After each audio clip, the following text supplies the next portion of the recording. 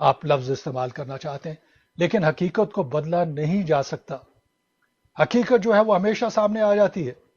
اس وقت بھی بہت سی رپورٹ سامنے آئی تھیں. آپ کو معلوم ہے کہ ڈپارٹمنٹ آف اسٹیٹ نے، امریکن ڈپارٹمنٹ آف اسٹیٹ نے نریندر مودی پہ پابندی لگا دی تھی کہ وہ امریکہ میں داخل نہ ہو. اس کے علاوہ اور بہت سے ممالک نے کنڈمنیشن کی تھی. لیکن آپ کو معلوم ہے کہ اس کے بعد اس معاملے پر مٹی ڈال دی گئی، اور ہم نے دیکھا کہ آہستہ آہستہ یہ باتیں جو ہیں پیچھے ہوتی گئی. اور نریندر مودی 2 سال کے بعد، یہ 202 کا واقعہ ہے، اور 204 میں ہم دیکھتے ہیں کہ 2012 اور 2014، اور ہم دیکھتے ہیں کہ نریندر مودی جو ہے وہ پرائم منسٹر بن کر ہمارے سامنے آتا ہے. اور اس کے پیچھے وہ تمام قوتیں موجود تھی جو نسلی نفرت انگیزی پھیلانا چاہتی ہیں، جو مذہبی برتری ثابت کرنا چاہتی ہے، اور جو ہندوتوا حکومت قائم کرنا چاہتی ہیں. اس ایجنڈے کے ذریعے سے انہوں نے یہ سارا کام کیا تھا. لیکن جس وقت یہ کلاسیفائڈ انفارمیشن ان کلاسیفائڈ ہونے کے بعد سامنے آتی ہے، اور اس وقت جو بی بی سی نے کہا ہے، اور اسی طرح سے کہا انہوں نے کہ جناب یہ اس لیے ضروری تھا کہ یہ جو اب انفارمیشن ہمارے سامنے آئی ہے اس پہ ایک دفعہ پھر تاریخ کے اس سانحے سے سبق سیکھا جائے. انہوں نے کہا صاحب بہت سی باتیں چھپا دی گئی تھیں، کیونکہ جو بی بی سی پہ کریٹیسزم ہوئی ہے وہ یہ ہے کہ 20 سال کے بعد اب دوبارہ اس معاملے کو اٹھانے کی کیا ضرورت تھی. اور ان کا جواب یہ ہے کہ وہ انفارمیشن جو اب ہمارے سامنے آئی ہے وہ اس وقت موجود نہیں تھی. اور جب بھی آپ اس قسم کے سانحے کا شکار ہوتے ہیں تو اس کی میموریز جو ہے انسانی سائیکالوجی میں بہت عرصے تک موجود رہتی ہے. اور ان مظالم کو ہیل کرنے کا اور ان زخموں کو مندمل کرنے کا ایک ہی طریقہ ہوتا ہے کہ رسپانسبلٹی جو ہے ان کاندھوں پہ ڈالی جائے جو اس کے ذمہ دار ہیں. وہیں سے آپ آگے بڑھ سکتے ہیں. اس کے بارے میں سمجھتا ہوں کہ ایک مکمل پروگرام کیا جا سکتا ہے، خاص طور پہ جس طرح سے جمیل صاحب نے کہا ہے کہ اگر پاکستان میں میڈیا جو ہے اس کے بارے میں زیادہ انفارمیشن پرووائڈ نہیں کر رہا، جو کہ ایک میں سمجھتا ہوں کہ ہیومن رائٹس اور سول لبرٹیز کے حوالے سے ایک بہت بڑا ایشو ہے. آپ کو معلوم ہے کہ پارٹیشن 1947 کی پارٹیشن کے بعد سب سے زیادہ ہلاکتیں جو ہے اس نسل پرستی کی بنیاد پر ہوئی تھیں، جہاں پہ مذہب کو بنیاد بنا کر مسلمانوں کا قتل عام کیا گیا تھا. اس پر بہت سی انفارمیشن اور موجود ہے. اور بی بی سی کی جو دوسری سیریز کا جو دوسرا حصہ تھا، ہم دیکھ رہے ہیں کہ جو کل آیا ہے اس میں اس کا ٹائٹل جس طرح سے میں نے بتایا کہ دا مسلم کویسچن بتایا گیا ہے. اور اس مسلم کویسچن کے ذریعے سے یہ ثابت کرنے کی کوشش کی ہے کہ انڈیا میں مسلمانوں کو سیکنڈ گریڈ سٹیزن کے روپ میں بدل دیا گیا ہے. بہت بڑا یہ نہ صرف الزام ہے بلکہ حقیقت ہے، کیونکہ بی بی سی نے یہ ثابت کیا کہ کس طرح سے مسلمانوں کو دوسرے درجے کا شہری بنا دیا گیا ہے. اور ایک اور بات ذہن میں رکھیے، یہ بھی لیگل ورڈ ہے، اور وہ لیگل ورڈ ہے ایتھنک کلینزنگ. یہ ایتھنک کلینزنگ جو ہے آپ کو بہت انٹرنیشنل لیگل لٹریچر میں یہ لفظ نظر آتا ہے، اور یہ ایک انتہائی سیریس الزام ہے. اگر کسی ملک کے بارے میں یہ کہا جاتا ہے کہ وہ ایتھنک کلینزنگ کا ذمہ دار ہے، تو یہ سمجھ لیجئے کہ اس سے مراد یہ ہے کہ جس طرح سے انڈیویجول لیول پر کسی کو قتل کر دیا جاتا ہے، جینوسائیڈ اس سے بڑی سطح ہے اگر وہ بڑے سطح کے اوپر ہوتا ہے. لیکن یہاں پہ ہم دیکھ رہے ہیں کہ ایتھنک کلینزنگ کا لفظ استعمال کیا گیا. اور بی بی سی کی طرف سے جو انویسٹیگیشن ہوئی ہے وہ یہ نہیں ہے کہ کوئی عام لوگوں نے کی ہے، اس میں بڑے بڑے مائنڈ موجود تھے، اسکالر موجود ہیں، انویسٹیگیٹر موجود تھے. اور اس کے بعد یہ سیریز ہمارے سامنے آئی. اگر آپ کو موقع ملتا ہے تو ضرور دیکھیے، اور میں کوشش کروں گا کہ اس کے بارے میں ایک تفصیلی انڈیویجول پروگرام جو ہے وہ آپ کی خدمت میں پیش کیا جا سکے، تاکہ ہمیں معلوم ہو سکے کہ اس کی اصل تاریخ کیا ہے اور اس کے اثرات کس طرح سے اس وقت مرتب ہوئے اور آئندہ بھی مرتب ہوتے رہیں گے.